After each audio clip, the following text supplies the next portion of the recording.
सभी भक्तों को जय श्री राम। दोस्तों, आज हम बात करेंगे पूर्ण मोक्ष क्या है। पूर्ण मोक्ष का वास्तविक अर्थ क्या है। पूर्ण मोक्ष का वास्तविक अर्थ है जन्म मरण के चक्कर से हमेशा के लिए छुटकारा पाना। आप जानते हैं कि पूर्ण मोक्ष कैसे मिलेगा। क्या मोक्ष पाने के लिए शास्त्र अनुकूल साधना जरूरी है? जी हाँ, मोक्ष पाने के लिए शास्त्र अनुकूल साधना जरूरी है। मोक्ष का अर्थ है आत्मा द्वारा अपना और परमात्मा का दर्शन करना। आत्मा को मोक्ष भगवान की कृपा से प्राप्त होता है। भगवान की कृपा उन्हीं आत्माओं पर होती है जिन्होंने शरीर में रहते हुए बहुत अच्छे कर्म किए हों। मोक्ष प्राप्ति के लिए मनुष्य को अष्टांग योग भी अपनाना चाहिए। कलयुग को सबसे सरल उपयुक्त मार्ग है मोक्ष प्राप्त करने के लिए। आपकी भक्ति, आपके सत्कर्म ही आपको मोक्ष की ओर ले जा सकते हैं और इससे सरल तरीका कोई नहीं है। भगवत महापुराण में भक्ति को ही कलयुग में श्रेष्ठ बताया गया है।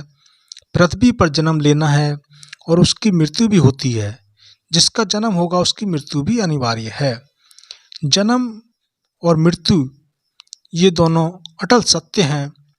शास्त्रों में कहा गया है कि व्यक्ति अपने अच्छे और बुरे कर्मों के अनुसार मृत्यु के पश्चात स्वर्ग और नरक लोक में जाता है। कहा जाता है अच्छे कर्म करने वाला स्वर्ग को प्राप्ति करता है तो बुरे कर्म करने वाला इसी लोक में नरक की यातनाएं भोगता है।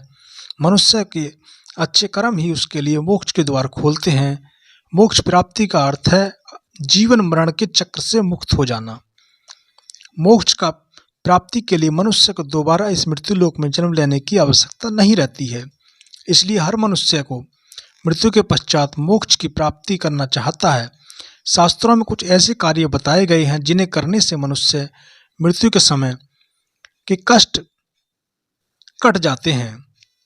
उसे इस लोक में स्वर्ग में भी स्थान मिलता है। मनुष्य जीवन में जन्म मरण से मुक्त होकर मोक्ष प्राप्त करता है।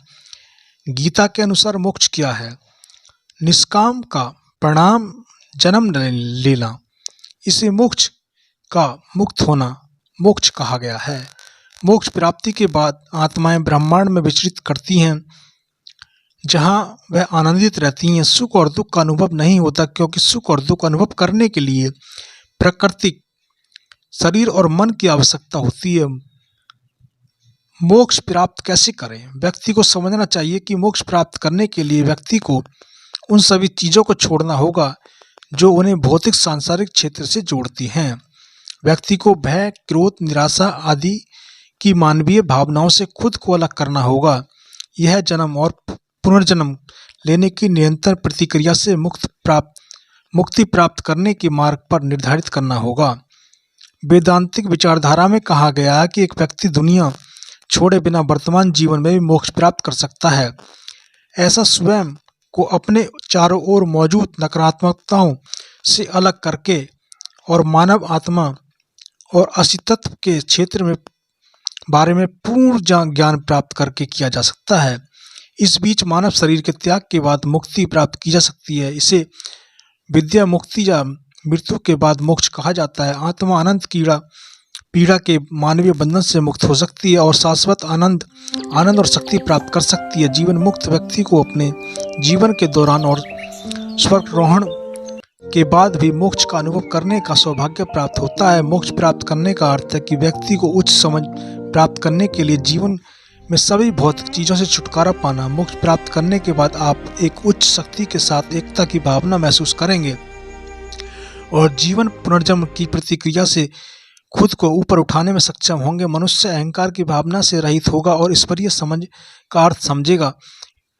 सनातन धर्म कहता है कि जन्म और पुनर्जन्म का चक्र दर्द और पीड़ा का मुख्य स्रोत है। आप अपने वर्तमान जीवन में जिन स्थितियों और सबको का सामना जिन स्थितियों के सामना करते हैं वो आपके पीछे जन्म के कर्म होते हैं और उन कर्मों का परिणाम होता है। इसलिए अच्छे कर्म करना, धर्म के दिशा निर्देश के अनुसार जीवन जीना जरूरी है। इस तरह आप यह सुनिश्चित कर सकते हैं कि अगला अस्तित्व बिना किसी बुरे कर्म के हो। मृत्यु के समय कष्ट होते हैं दूर। रामचरितमानस का पाठ बहुत ही पुण्यकारी है, इसलिए मनुष्य जीवन में रामचरितमानस का पाठ नियमित रूप से करना चाहिए। रामचरितमानस भगवान राम के विषय में लिखा गया। इसके बारे में कहा जाता है कि इसकी चौपाई केवल वाक्य या शब्दों की माला नहीं है, बल्कि ये मृत्यु के पश्चात भी मनुष्य के भव पार कराती है। रामचरितमानस के पाठ से मृत्यु के समय कष्ट कम हो जाते हैं और मनुष्य इस लोक के बाद उच्च लोक की प्राप्ति करता है। भक्ति का मार्ग मनुष्य के लिए मोक्ष प्राप्ति का द्वार खोलता है, परंतु भक्ति पूर्ण लगन से होनी चाहिए। भक्ति पूरी तरह से स्वयं भी भगवान की शरण को सौंप दें। सांसारिक बातों से कोई मोह न रखें। यह मार्ग अत्यंत कठिन होता है। आचरण और मन शुद्धि कर्म। आचरण और कर्म ये दो चीजें ऐसी हैं जिनके अनुसार मनुष्य मृत्यु के बाद मोक्ष या नरक स्वर्ग का भागीदार बनता है। भगवान श्री कृष्ण ने गीता में कहा, कर्म को सबसे ऊपर बताया है।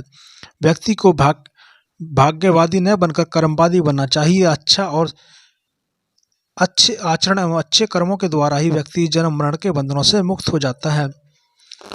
गीता में भगवान कृष्ण ने 20 आचरणों के बारे में बताया है। आप गीता का पाठ करके इन मार्गों पर चल सकते हैं।